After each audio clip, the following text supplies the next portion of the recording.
So when you and our eldest are having your conversations, We're not fighting at all. We think it's fun. me and our eldest We're son loud talkers.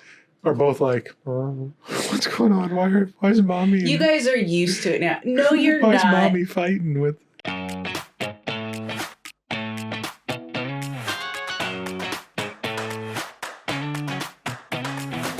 Hello, I'm Dan. And I'm Can. And this is the Dan and Can podcast. And we're back at it again. And I know last week we said we concluded. We? What's that? You got a turd in your pocket? Maybe. You said it, not me. That's something a reporter could say to Trump. I don't think you should say his name so early in the podcast. That's all or right. you get demonetized. That's a joke in and of itself. So, got a little bit more to go over on the whole underbabied and whatnot. Found another video like minutes after, or actually, I was listening to the episode that Wednesday of the first series, of the first of the episodes, and then a video come across. I was like, oh, this is a good one. This will really get candies going. But before we get into that video and react to that, and then introduce our next topic, which could possibly go for a few weeks again, we got a new segment, weekly recurring segment on this show. That I have no clue about. It seems about lately. It's Dan's dealings with the boomers at Aldi. Oh, God, guys. I have to listen to this every day, pretty much. So, Do you have another story, or are you going to tell the story I already heard? the one from yesterday? Yes. Yes. Oh, God. Okay. They haven't heard it. They weren't there. I know, but I have to hear it again. Or were you? Was it you? Jeff Bezos, are you listening? Or maybe you're going to say this and it's going to be the boomer. I hope so. Well, here's the deal. So I pull into Aldi, and I pull into a parking spot. Full disclosure, not my best parking job ever. I was a little, let's say, right of center, but there was still a decent amount of room. I was in between the stripes, clearly. There was space between my tires and the stripe on my right side of my car. So I go in to shop. And when I go in my afternoon Aldi shop, it's usually 5 minutes in there because I'm just grabbing a couple things for dinner. And There's a lot of these things happen at Aldi. yeah, they all It's not happen. Aldi's, by the way. It's Aldi. I know, I've been saying Aldi intentionally. Mm. We'll listen on the tape. You guys rewind back, listen again. I feel like you said Aldi's, but maybe I'm just so used to you She's having used to say saying it in the past. That, All these yeah. nuts. Continue. Bring the kids in. They'd love that one. So I go in to shop. And it so happens that as I'm walking out of the store a few minutes later, I see a gentleman. And he looks a bit irritated, a little bit agitated. And he's walking in between my car and his, which we find out later was his car. And he's just over-exaggerating all this, struggling to get through. And even at my largest state, I would have been able to get through there pretty easily. Was he a bigger guy, maybe? No, he wasn't. So he was just being dramatic. And he's probably 60s or something like that, just being dramatic. And I slowly saunter over, just kind of watching like, what am I going to have to deal with here? So then he goes to the back of his car, he puts his stuff in, then he comes back through, and struggling to get in. I mean, it was everything that he could do to get into his car. And as he's sitting down and before he shuts the door, he kind of side eyes me a little bit. It's like, nice parking job. And I look back through my window and my passenger window at him and I go, thank you. I try. And then he just kind of backs out and takes off down the road in a different direction. So I irritated him. But then after I was thinking, I had a good foot or so maybe. Are you trying to justify the poor parking job that you did? No, I'm saying mine wasn't great. But there was at least, 8-10 inches between my tire and the stripe. That's not terrible then. So he would have had to been about the same distance from his stripe on his side. Yeah, but it's not his fault. Dude, otherwise. It's not his fault. You can't look at I was paying attention today. I pulled in, I put it right down the middle, and the guy next to me was, on my side, was way over on the other side, and I had room to open my door all the way. And the person on the other side of me was kind of close to the line on me and could walk up and down that easily. But yeah, he didn't see it his way. But That's the weekly encounters. Well, what I'm getting from this is, first of all, that you did a little bit of self-reflection. You're like, well, wasn't my greatest, but, I still feel like it was fair. Yeah. There's probably not any. Maybe he drove away and he was like, I was kind of acting like a jerk. I just acted very petty. He pushed my mirror in, too. He folded it down. Okay, well, I'm just saying, like, what do you expect? Yeah. What do I expect? Nothing, because it's a boomer. Okay, but we're being real ageist against a whole generation of people. Now, there are some good boomers. There are some. Just like there's some good Christians. Yes, there are. Yes. But if they're good Christians, they're likely bad evangelical Christians. Yeah. They wouldn't make a good fundamentalist. It's a generalization, yes. But I just had to update y'all on my week. With Dan's boomers. Bias. And if we can just speed up the clock a little bit and maybe make the world a better place. Dan. All right, move along. What if there's people in that generation listening? Don't be rude. They're great people. Anybody who'd be listening. Well, you guys are fine. Oh, really? You're listening to us. So we know you got a good head on your shoulders. I think a person who deconstructs, I'm totally talking out my ass right now, but I feel like they'd be more I feel like they'd be more mindful. Don't even. I got the joke. I'm sure they did too. You don't need to explain it. Are you done? I'm done. I'm full of love.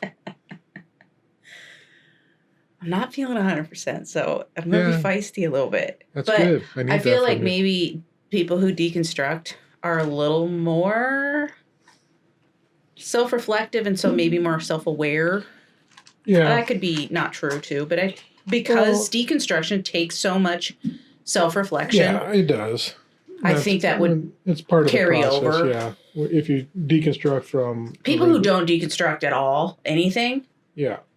Probably a very little, and situational awareness, very little self-awareness, right? Yeah. That's a hypothesis. And we kind of talked about that a couple weeks ago, where it was, you can't, when we had the Ken Ham video on versus Neil deGrasse, and we were mentioning, Ken Ham is just deflecting down here, and he's not self-reflecting on it. He's not willing to look at himself at all. Not willing to take any sort of criticism or anything else, because that's a direct attack on his ideology. Yeah. No, it's his identity. Which then is an attack on his person. Yeah, exactly. Whereas Neil deGrasse, this person, his identity is not what he believes. He is a scientist. Mm-hmm. That's probably his identity. And a scientist is someone who explores, who is curious about the world, basically. Yeah. Which is very broad, and it's not going to easily be, but since his identity is such a narrow, it's such a narrow identity to be whatever Ken Ham is in Christianity, whatever branch of it he is, it's so narrow that it's just fragile, right? Oh, yeah. So, yeah, extremely fragile. Anyway, so that's the update on that. So let's go ahead and let's take a gander. It's one of my favorite preachers. Ugh. And he has... Why are you hiding the pictures from me? Huh? I don't know anything. No videos are up on the screen in the background. Yeah, I know. I do that on purpose so we don't get you distracted. I'm not going to look until it pops up. He's one of my favorites. One of your favorites, too. He's an IBF preacher. All right. So now we're back here, and we got the video up. So sorry for that little block. Let's go ahead and get started here from the beginning. I think there's a scourge in our country of people wanting to have a career before they have children. All right, so that's our opening volley here. The opening soiree. And look at how happy. This is the joy of Christ coming through. Yeah, you want the joy of Jesus? Got the joy, joy, joy, joy. Oh my goodness, he looks angry. But there's a scourge coming across that people want to have a career before they have a baby. Mm-hmm. Okay, wait, pause.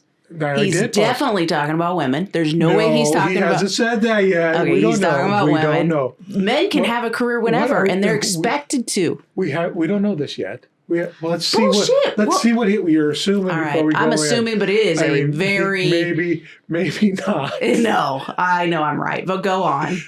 I'll stay open. That ain't the will of God. Never has been the will of God. It ain't the will of him. So he's God. Okay, got it. Because God doesn't say anything about a career or when you can get one. Are you sure about that? I think you're going to have some mud in your eye here in a little bit. Okay, let me see. Let him throw it. You're going to have to eat some crow here in a all minute right, because he's okay. going to prove you wrong. All right. This idea, well, wait till you get older to have kids. No, have them while you're young. You enjoy them while you're young, then you have grandyoungins and enjoy them while you're young. See, that's our job as parents, as young. Look at his people. face.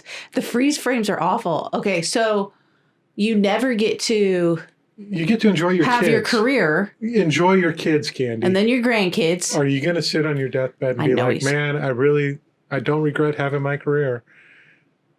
Or are you going to sit there and be like, I regret not being young when I had my children? No, And if I enjoying them wanted while I children was and I young. didn't have them because I had a career instead, if I wanted children and I didn't have them because I chose a career instead, there may be regrets.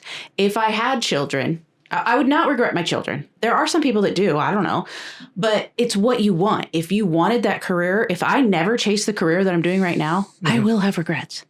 Yeah. I know this. I know this. All right. Let's see what else my man's got to go on here.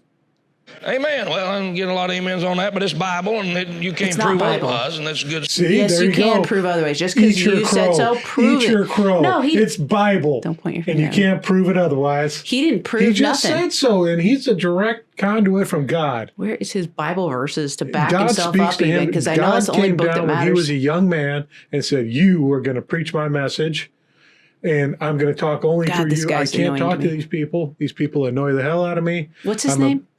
Cody Zorn? Yeah, I can't. God's a bit of an introvert, so when he has to deal with all the people, it He takes gets away on. his energy.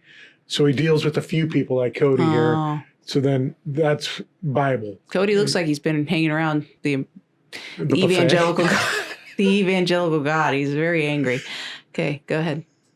Stuff. And I encourage all these young people, I encourage you, don't seek a career, seek what God told you to get. What's that? A family. See, God. I still It's think he's straight just from his talking to mouth. women, but go ahead. You know, it's in the. I can't remember the exact verse, but it's in there. No, it's Trust not. me. No, He's just talking out his ass right now, like I was earlier. Yeah. That's all he's doing. Okay, he hasn't backed up anything because I know the Bible's the only book they respect, right? Yeah. So it's like, where's the Bible verse to back up what he's saying? Well, it's in there. Just don't worry about it. I'd like to see what the comments are on this. Okay, keep going. Yeah, you young ladies don't chase a career all your Ladies. life and wait till you're 30 years old before you start having youngins. Go ahead and get married and have children. Okay, so I guess he was referring to ladies. Yeah, And of course, because So- he doesn't want anything to stifle what he did. I guarantee he went towards the preacherhood or whatever that's called. He went that direction before he probably. yeah. You know, he probably, he was probably going that route somehow before he got married. Yeah. Probably in his teens. Unless he got married in his teens, which he might have. I don't know. Could have IBF probably. So, guys but are yeah, so gross. women. Okay, none of this shit that you guys Yeah. are trying to do now. Wait till you've figured out. Don't who wait you till are. you're financially stable to be completely dependent on a man so that when you do have those babies, and if that man is not good to you, which a lot of these IBF guys aren't, you're trapped and you can't get out. Yeah. That's really what they want. They want you to be trapped. Yeah. Oh, 100%. Hallelujah. Amen goes right there. That's Bible. That's not Bible. Yeah, that's right. Anyways, What kind of... This is the most awful preach. I mean, there was nothing in there that was the Bible. It was just this guy's It opinion. was all Bible. It wasn't any Bible. It was all I'm getting Bible. pissed right off the bat. And I don't feel great, Dan. Okay, come on. See, I told you this one gets you all worked up. Mm-hmm. So, this is. Pick that off for a second. I that kind of stuff's triggering. Those kind of, and the Yeah. preachers that preach with such confidence, like they are, right? Oh, and yeah. they and the car, But that's- hallelujah in the back. Well, first off, that's part of the scam of being a preacher. You teach with confidence. Yeah. And something I've been noticing, this is a sidetrack, so we'll get you temporarily off this issue and then bring you back in. You know, give you a little brief respite Okay. and then pull you back into the shithole of Cody's I'm just Zorn. gonna breathe over here while you talk. Okay. But I've seen a few different clips here of guys that are preachers or ex-preachers or reformed preachers, especially these IBF types, these Southern And all of them do the same thing. And then a God said to come. Those are the southern ones with the on the end. Yeah, He didn't really do the He didn't do it. But he did do the shouting and the intensity in the face where they're almost like you feel like their voice sounds, has like a, you could tell they yell a lot, right? Because the voice just doesn't sound crisp or something. And we've dealt with adult people, so we're going to deal with the preaching here, then we'll get into the actual tying it into the last few episodes. But the preaching is confidence. And that the confidence, what is... It's not confidence, though. Well, hold on. What does con man stand for? It's short for confidence man. Okay, but a little bit I take issue with that because confidence is actually being skilled at what you know and you know you're good at it. It's arrogance is really what that is. But in the term of confidence man, con man. Okay, I get that. Sounding. They want to portray as a confident man, but they're not really confident, which is arrogance or pride. That's a different thing because it's filled with nothing. So when someone's a con man, they're talking like they're the know-all, be-all you have of it to all act without like you knowing know what shit you're about talking about. Yeah. So, which is true. If you're confident, you do talk like you know what you're talking. You do speak in a way that comes across as I know what I'm saying is true or not or whatever. Yeah, like 90% of my speech. So, anyways, I don't know. I only take issue with the confidence versus arrogance and pride because arrogance and pride, they're to me in my mind. Now I didn't look them up in the dictionary, but those are the same. They're just puffed up. It's a you know, like even when the Bible would say like pride comes before the fall. Yeah, you're going to tumble when you get found out, basically, that what you were proclaiming isn't even true. Your arrogance. So this was one, you know, and they're just speaking from it. And that's what these preachers like to do. They like to seem not all preachers. There's very much. The last preacher we went to was kind of a soft, spoken. Yeah, soft-spoken gentleman. He was more gentle, Yeah, more gentle. He wasn't coming off, you know. It was more of the meek spirit. But some of these guys that come out and the one definitely in my younger years, these were the type of preachers that I sat under. And then that's, you know, listen to him. You know, I mean, he's loud and boisterous. We know people in our life that when they're losing an argument, they think they're going to win, not by the ideas or the thoughts that they have, but by the volume that they use. So as the argument goes on, and as the more and more you disagree with them or not agree with them, the louder and louder they get. Because they'll overpower by their voice. Yeah. And they think, well, if I get louder and louder, they'll finally... Because that is true. If someone starts yelling so much, you're just like I'm done. Yeah. You'll just be like... So when you and our eldest are having your conversations... We're not fighting at all. We think it's fun. Me and our eldest son... We're loud talkers. Are both like, what's going on? Why is mommy? You guys are used to it now. No, you're not. Why is mommy fighting with? Cal's fine with it. He's just like. But so it's effective on people like us because it's like, I don't like this. I don't like being yelled at, you know, and that's all they're doing. And they talk with that confidence and boisterousness. So then he can state shit like this with no facts or anything behind it, and people will be like, yeah, that's true. Look how confident he is in it. Yeah, but that's the problem because... no one will question him. No one will question it. So you need other people that are going to be, hey, I don't scream at people when I'm talking, but I will, like, if I was, like, in something like that, it would be very hard for me to be like, I want proof. If I was one-on-one with him. Yeah. If I'm in a group, like at a church setting, I don't know if I'm that bold. Yeah. Depends. But I mean, think about our president. But you need people to stand up and ask. Again, this is a few weeks later, and what happened this last week was his interview in the barn. And the reporter asked him about, you promised on your campaign no more wars. And then he just started going off on a tirade, you know, and started getting loud and boisterous. And it's provable facts. And people have pulled out, here are your campaign speeches on. I'm not going to, you got fake news and you guys are going to. Does he really yell? He more goes to like, he points out like he says things that he claims are lies. Yeah. He deflects very often. But he gets louder. Does he? More, he tries to. He doesn't yell like these guys, though. No, but his posture and everything else gets bigger. It's bigger and more, aggressive. So he's trying to be more aggressive and just try to intimidate people. And then, like on that one, and I can't remember what, darling. He called her darling. Which is demeaning. It's not like, it ain't a sweet, endearing way he's using it. He's definitely trying to demean her. That girl did, you know what? Oh, yeah. We need more. And it's funny that it's these women that are actually standing up to him. Like Caitlin is one of the reporters too that will go in there and she'll just, he calls her names. He calls these women. He has no, he's cruel to women for sure. And these women are just like, I don't, you know what you say does not affect me. It doesn't hurt their feeling. They don't care. It probably does at first, but it's just like, not really. It's the thing. Because he's not like a prize. So. Yeah. You let the asshole be the asshole and don't be an asshole back, and then everyone else is eventually going to see. Yeah, who the asshole is. Yeah, exactly. So, and it's like he's so. Yeah. Yeah. So this is a tactic they use for sure. So getting back to the message being said here, it's kind of what we talked about over the last few weeks, where society seems to be shifting. The younger generations are like, no, because everything's completely different than when our parents, the boomers, my favorite people in the world, grew up, because they were able to raise a full family on a one single blue collar income. Mm-hmm. They were able to have a family, of 2-3 kids, a house, could go on vacations regularly, have entertainment and everything else at their disposal because things were affordable. And if you look at the charts on affordability from the 50s to today. Okay, it's probably going to show up. It does. Okay, maybe stop Don't doing worry about that. I'm sorry, I won't touch my table anymore. But if you look at the charts, the affordability, it's been, your dollar doesn't get you as much now. Like the wages haven't increased as much as the inflation, right? Yeah, to a point where the boomers, when they were in their 20s, were able to buy a house in their 20s. Excuse me. Bean burritos are getting to me. Yeah, mine aren't squeaky.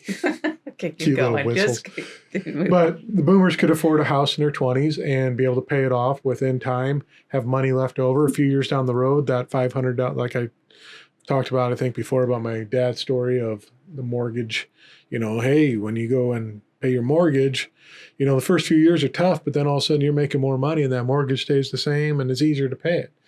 Well, nowadays, it's not easier to pay it after, our house, we're in it 20 years now. It's not any easier than it was beforehand. And we've refinanced to get a lower payment each month on stuff. So it's because everything else is so much more expensive too. It's going up.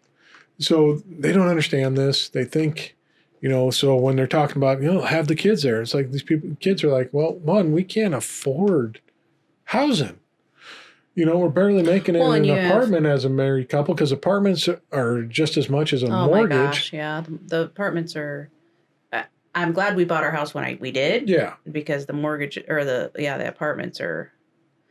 Yeah. But we have a low mortgage compared to a lot of people because of when we bought our house and all that. And we don't have like a super big house or anything, but you also have perimenopause.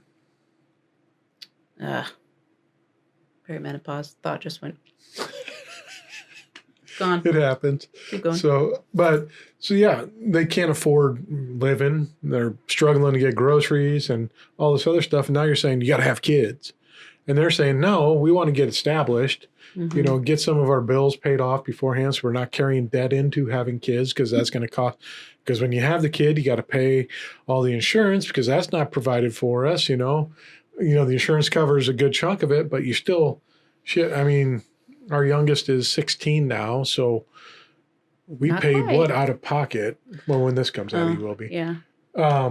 Get paid what? Out of pocket was a few $1,000s for birthing. Just having the baby, just birthing a baby. I don't know how let much alone it is now. all the well visits and the non-well visits and the trips. Kids are expensive. Let's just say that, and then diapers. Well, and just all their school stuff that you have to buy them, and if they're in sports or extracurricular activities. There's so many things you got to buy them. And you got to go through clothes pretty fast. I mean, we did a lot of like secondhand clothing stores and stuff like that, because why buy brand new? They're just going to bust through it in a few months, And the younger generations are getting smarter and saying, hey, if we wait a few years and we get that pay bump and get established, then we can afford to buy stuff for the kids, give them a decent life here too. Well, and not be stressed. And we won't be stressed and struggling. We were and it won't be a burden. Financially stressed on top of raising a family is so energy demanding. Oh, yeah. And on top, it's financially demanding.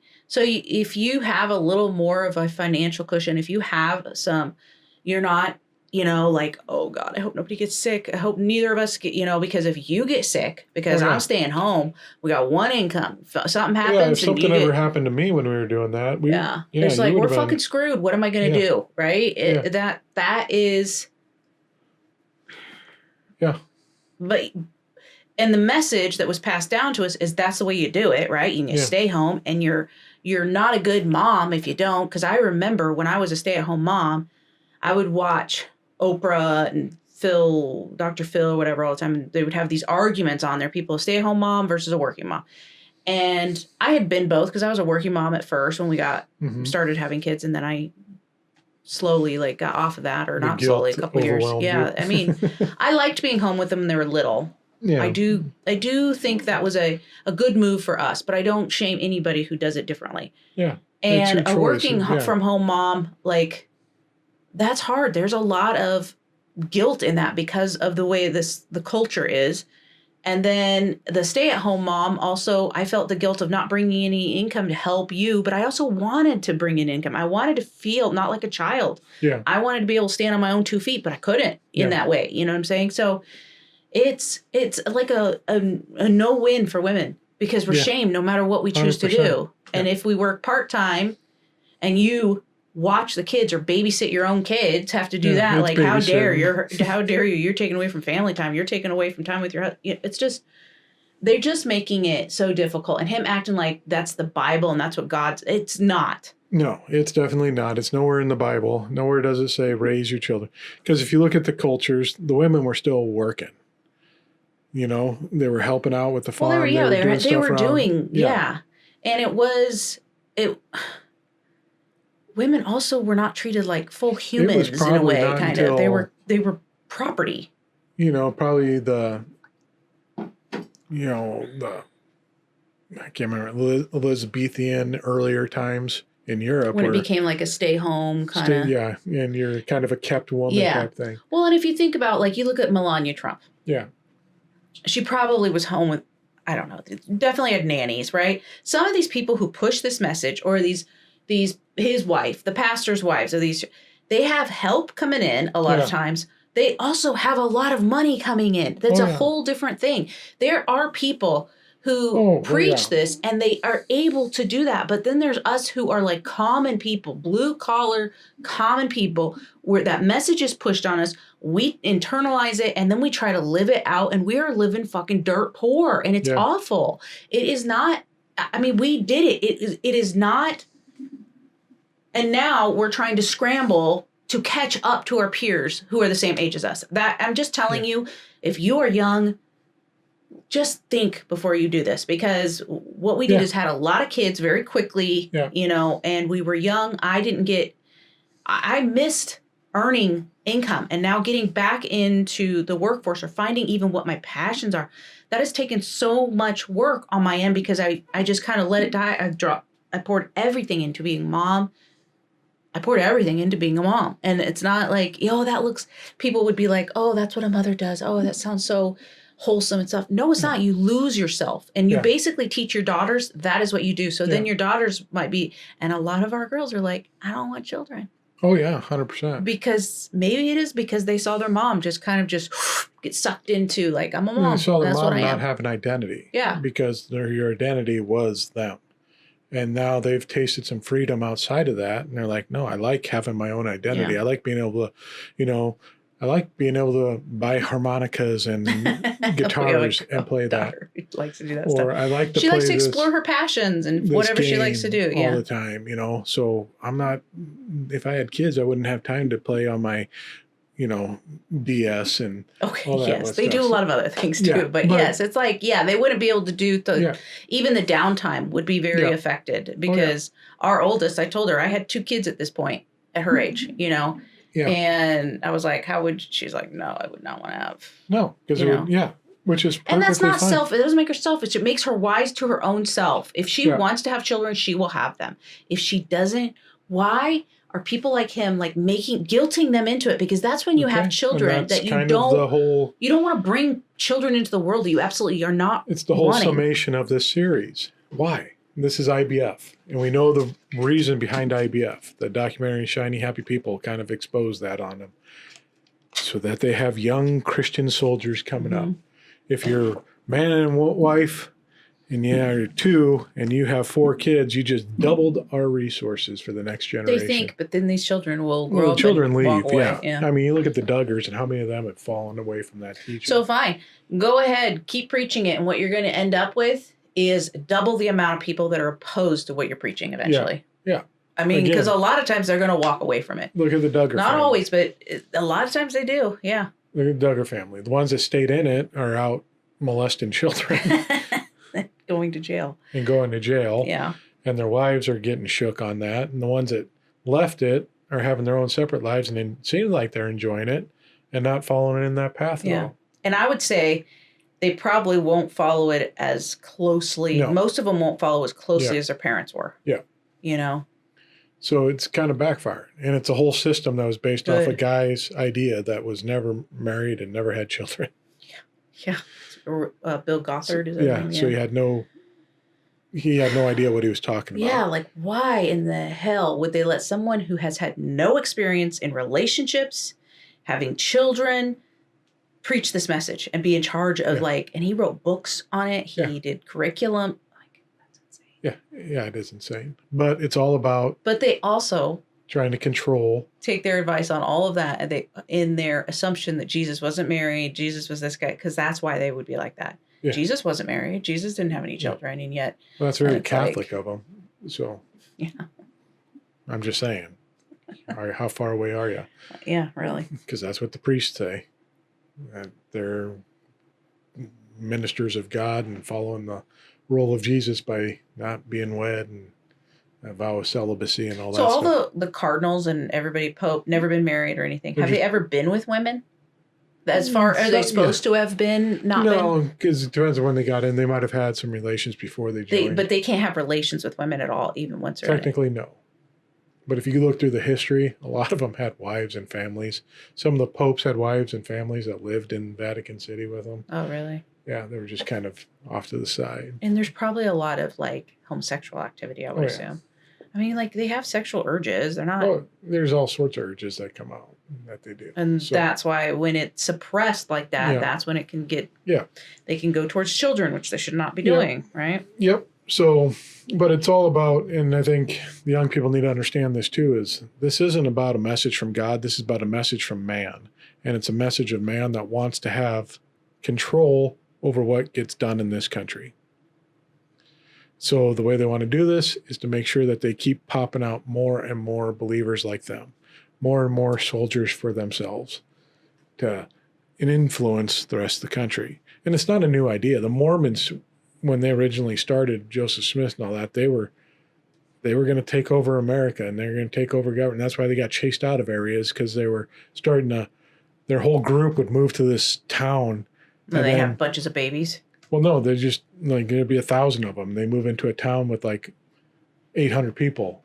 Now all of a sudden you have 1,000 to 800 votes, and the Mormons would elect themselves in there. Then they'll win. And everything. The people are like, no, we're not going to do this. So then they're sitting on city councils and all this stuff, and they're putting all the money towards everything on themselves. And, I didn't even think about that, but that is probably how that happens. Huh? Yeah. So then the people would form a mob and kick them out of these areas because they were taking over everything. It's like a fucking disease. It just like comes in like a cancer. It comes in, just tries to spread and like take over. They wanted their whole way of life instead of just live your life. Yeah. If this is the life you like, stop trying to make everybody else. You know, you don't need to have the whole live in your little commune, whatever, and preach what you want to preach to your people. Even though I would say like I don't know, because you're subjecting children to this, but I don't know. It's just whatever. So it's all about control. It's not about anything else. It's not about biblical principle. It's not about God is watching and they don't really care about none of that, really. We want influence on all this. Because if God was watching and God really wanted to do this, I think he would be impregnating a lot of people. Yeah. He would he would make it happen so that, I mean, like if they, I won't go into it, but if they really trusted God, they would stop trying to legislate and just let God, like, everybody be getting pregnant. And, you know, like, one time with someone, boom, you're pregnant. And, you know, like, you'd just be like, it'd be crazy. No miscarriages would happen. Nothing. It would just constantly, you know, no babies lost whatsoever on any, you know, So, but apparently that's not God's plan, or maybe he's not real, so. Yeah. So anyways, that's what they want to do. I want to put that in there. Now, you were talking on the youngsters and why and all this. We kind of touched on that. Let's go. There's a stitch in here, I think, that's kind of interesting of a woman's perspective on what we should be doing and how we should interpret the Bible.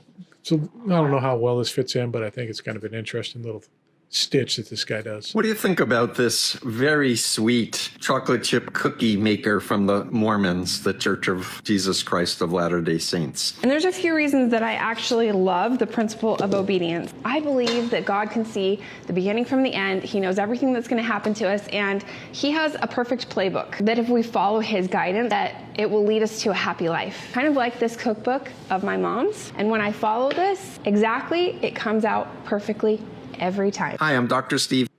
I've seen this guy before. All right. So, and he kind of goes on and explains it. If you want to in a little bit, we can watch his explanation. But what do you think of her thoughts there? That if you just... Life is like a cookbook, God's cookbook. Okay, here's the problem with that. The Bible is God's cookbook. Yeah, but the Basic Bible, instructions before leaving Earth. The interpretation of the Bible is where people are, that's the recipe, the interpretation, not what it actually says. They're going by, you have to read it literally. And if you read it literally, well, you're going to come up with a whole bunch of contradictions where the recipe won't turn out the way we were given a user's manual as humans. Exactly. And it was the Bible. Yeah. Okay? Mm-hmm. That's how we're supposed to live around here. Even if that's then, okay, so are women supposed to cover their heads or not? Read your Bible and find out. Yeah, exactly. You know what? So then we can't as evangelicals, we made fun of Muslims who covered their heads, but they're actually following our Bible better than we are. Yeah. They're actually, if you want to take it that way, some people won't braid their hair, but some people will. Some will let men shave their beards, some won't. Some will wear mixed clothing, some won't. Some, it's your interpretation. People will say it's clear. It's not clear. It is so not clear. Yeah, it's because that's not what it's for. Interpretation, and it's going in without understanding what the Bible actually was, especially with these people. Because we'll just eliminate the whole Old Testament, except for some of the laws we want to hold true because that meets our what we like. When things that make us uncomfortable in this world that it was talked about, we'll use those little sections to talk about, but everything else. We're New Testament here. We really focus on that, right? Yeah, we don't want to look at the Old Testament because we know it's problematic.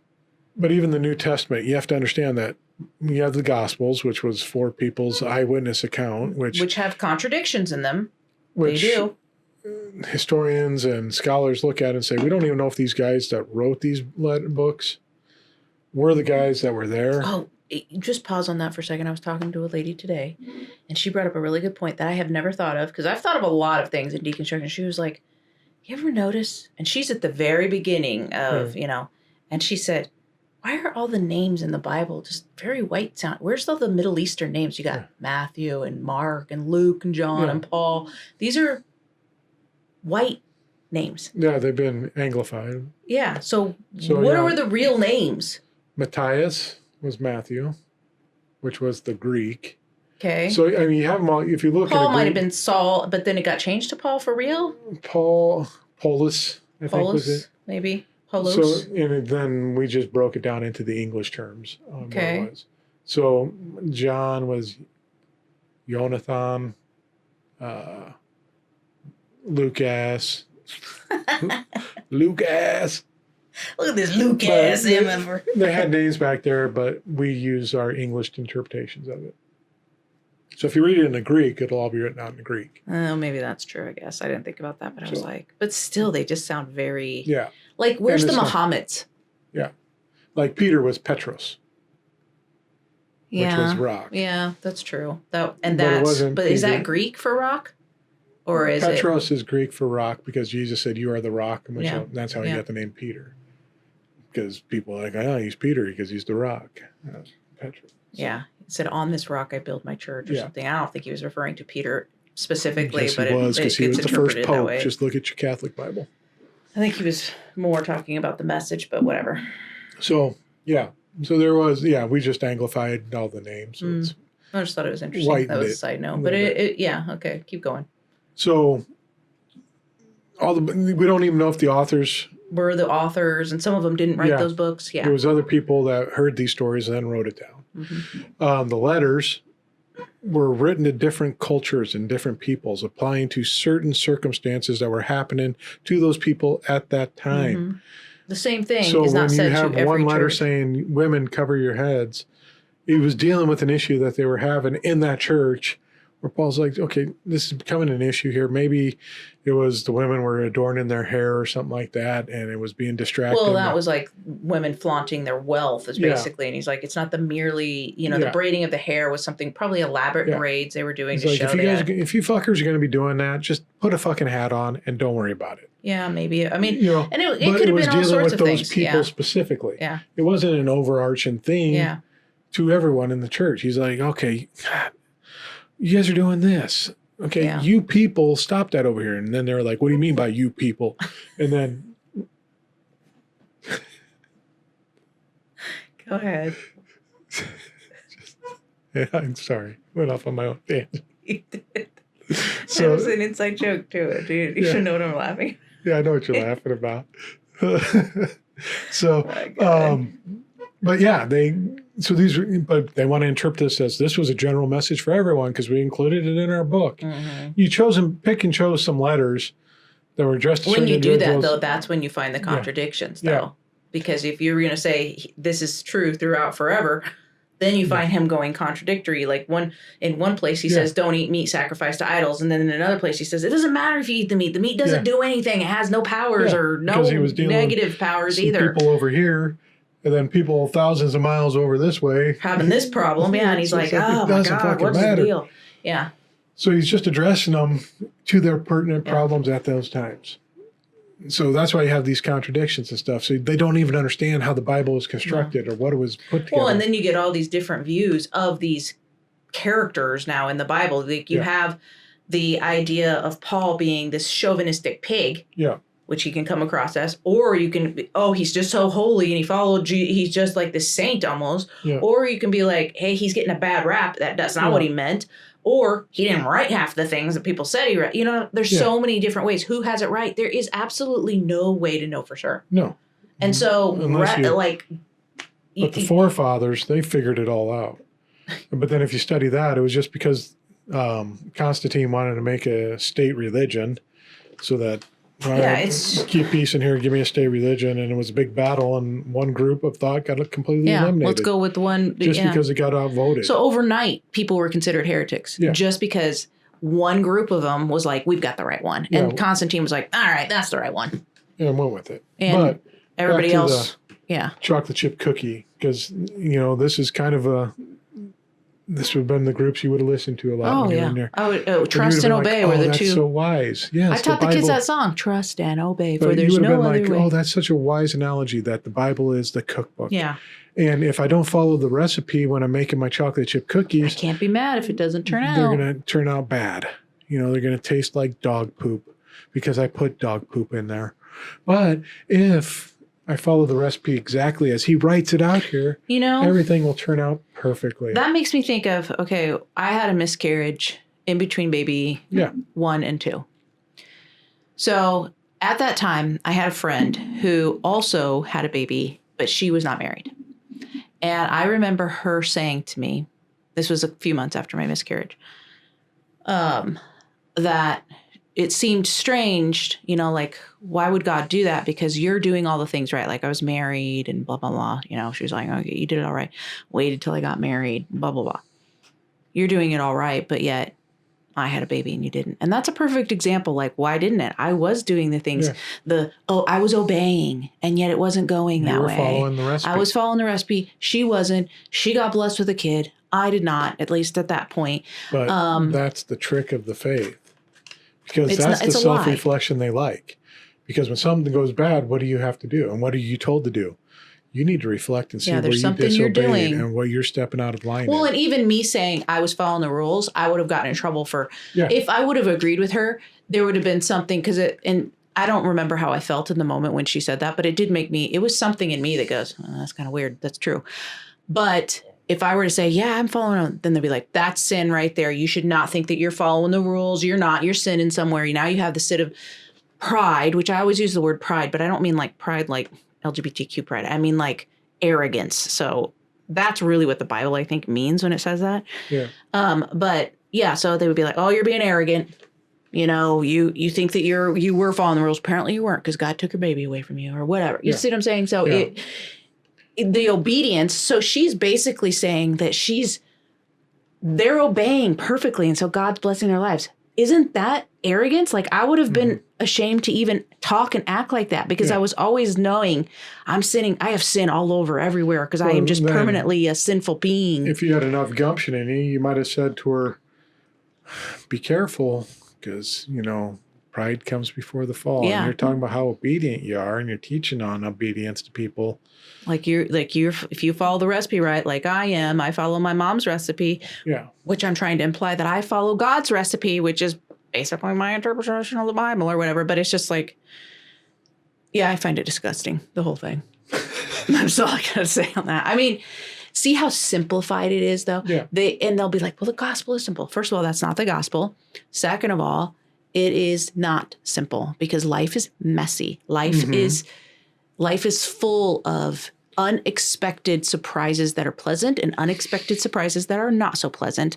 And you learn how to walk through those. And you get stronger or weaker or whatever, but you change because of those. The guy that does this, he's the cult expert. So he's talking about how this is like cult ideology, which is what they do in the cult. Wrote a book. Yeah. So that when something goes wrong, it's used as a weapon against you of, all right, exactly. What have you been doing? So look and see what you're doing. You're not obeying correctly. And now they can do that to manipulate and control you even more of, this is what you have to do. And you have to start following this and really giving into this.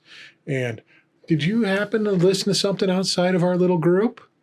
Were you listening to some, whatever, Chappelle Roan or, Katy Perry on your car? You didn't get turned off of K-Love for a minute and went to the secular have channel. You been listening to secular music? That's gotten a hook into you. Have you been getting, upset with like your housework duties and not been doing it with a meek and quiet spirit? That's why you had a miscarriage. Yeah. I mean, it could have been all sorts of things that people... But it's this control and manipulation that these cults have. And quite frankly, these high-controlled religions are cults. And we've said that many times. Because they are about manipulation and control. No matter how big they are, they're cults. Everything's settled inside of our group. Don't even look outside the group for any help. Because that's the devil and it's coming after you. So focus on what's in here. So it's obedience and all this. That's all that's saying is obey your teachers in the church because they're the ones that have the direct line to God, which is the church and leaders. Don't listen to any other interpretation of this book that goes against our interpretation of it. Well, I saw one from that Cody Zorn, the guy we listened to earlier, and he was talking about, I don't know what the hell he was talking about. He was like, these guys, they got their Bible and it's not the word of God. So I don't know, because I think he's a King James guy. Probably. He looks like and he's one. like, that's not the Bible, and just going off. And these guys, I have no respect for any of these guys that talk like this. And then they won't even listen. Their minds are so closed. They cannot open them. They cannot hear anything from someone else because it's so closed. He's like, they use the Greek and all this stuff. That's not the real Bible. It's like. Does he think it was written in English? How You're ignorant. a fucking moron, dude. Oh, wow. I mean, they don't realize zero understanding of where your shit's coming from. No, it's like they're sophomoric in a way. Just they think they know so much. They're like a teenager. Yeah. Thinking they know so much and they know so little about even life, but let alone the book that they preach from. They think you can swallow a camera and see how the baby's doing. God, yeah. That's frustrating. Sorry, preacher, the camera doesn't come out the vagina then. I don't know what you think is... But yeah, this whole ideology that, and I think that video kind of fits in loosely with, this is what you're expected to be, this is where you are, just obey. And that's what they want. And that's what our government wants. And that's what the preachers want. Just obey. Stop asking questions. Okay, yes, I said some stuff that I didn't do. I promised I wouldn't do this stuff, and I'm doing it now. Just obey, okay? Everything would be great if you just let me do what I need to do to make myself more powerful, more rich, more whatever, and have more influence over everything. So just stop questioning and start obeying. Yeah. So the biggest thing we can do Blind is just obedience. keep asking the fucking questions. Interesting that you're saying this. What about this? You know? Or even someone questioning her, like, what am I obeying? Yeah. What exactly do you want me to obey? Tell me exactly what you Do want I me need to obey obey. my husband? Do I need to obey my preacher? What if my husband and preacher aren't agreeing on something? Who do I go to? Yeah, and what if my husband says that or- what if my husband's beating me? Do I have to obey? Like, just take it? Or do like, I- where's the lines? Yeah. And then they might see the nuance a little bit, but people don't push back. Christians take it. She looks wholesome. She looks sweet. And they swallow it down like, oh, because we're so mesmerized by the images that are put at us, you know? Like that guy, preacher, he would be easy to be like, he's angry. He looks, even the freeze frames, he always looked angry, you know. She looks very wholesome. That Mormon woman look is just very It's evangelical sweet woman look, and too. it is. Sweet. We have been tricked into thinking Because Turning Point's doing that is now, light too. when it's not. Turning Point is putting all these women out to speak, and they're in the long They're all in the flowing- long flowy dress, the long hair. Yeah. It's always looks really pretty and put together. Well, if you're a stay-at-home mom, you ain't looking like that half the time. You looking like you. You're in I've been there. sweatpants and a loose t-shirt. Yeah. Probably not a bra because you're and you got breastfeeding. spit up on you. Your hair is half up, half hanging out. You know, you probably don't have makeup on. If you do, it's smudged mascara from the night before. You know, like it's especially when you're in the midst of raising little kids. Like you ain't looking like that all the time. And if you are, then you are not truly doing what you're like a pretend trad wife instead of really actually doing the hard work. And, you know, like a lot of these guys want the wife that's all looking all glam all the time. Yeah. And then reality, you're going to get a woman. If you have a woman that's actually doing the work, she's going to look tired during that time. That's just the way it is.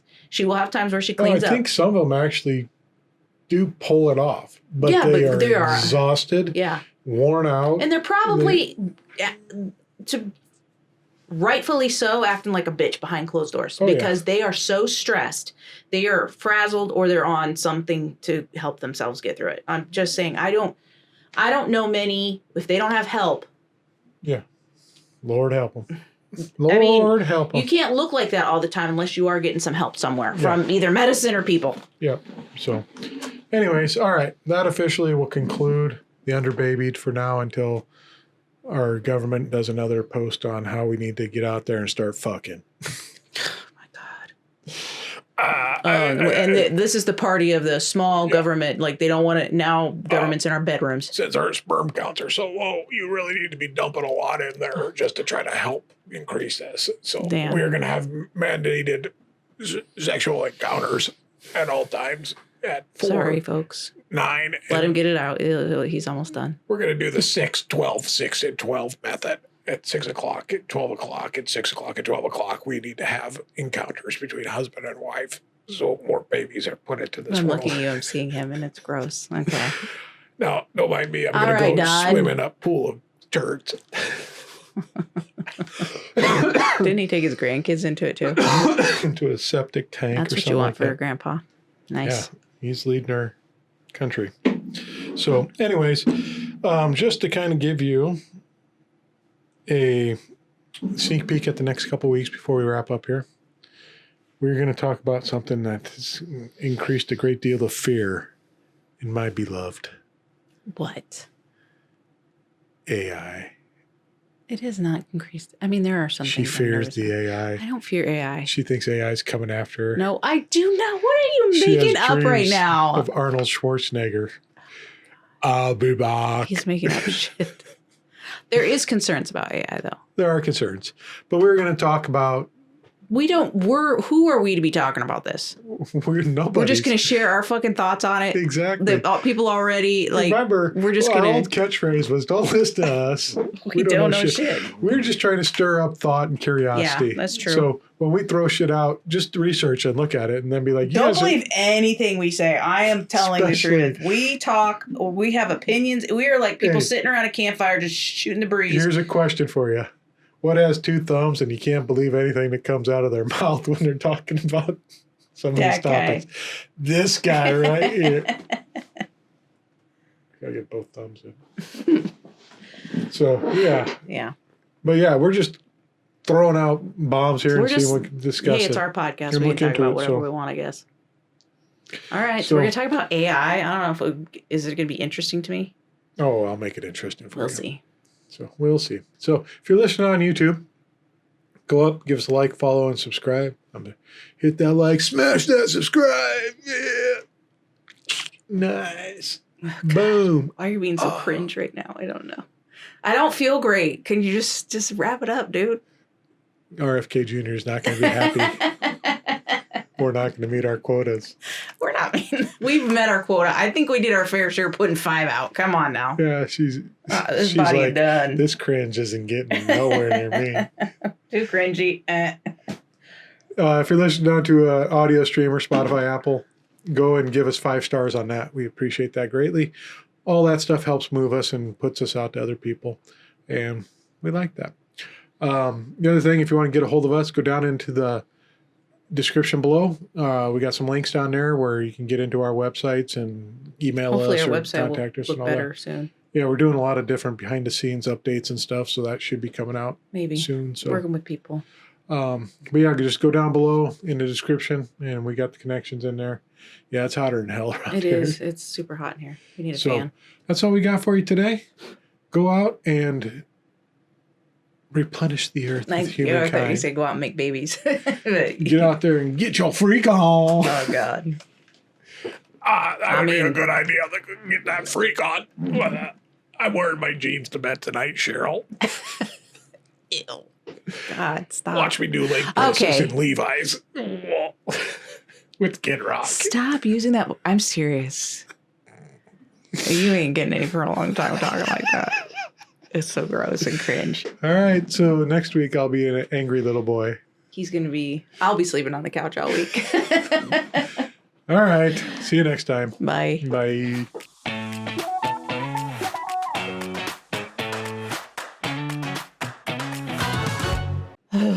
It's so hot in here.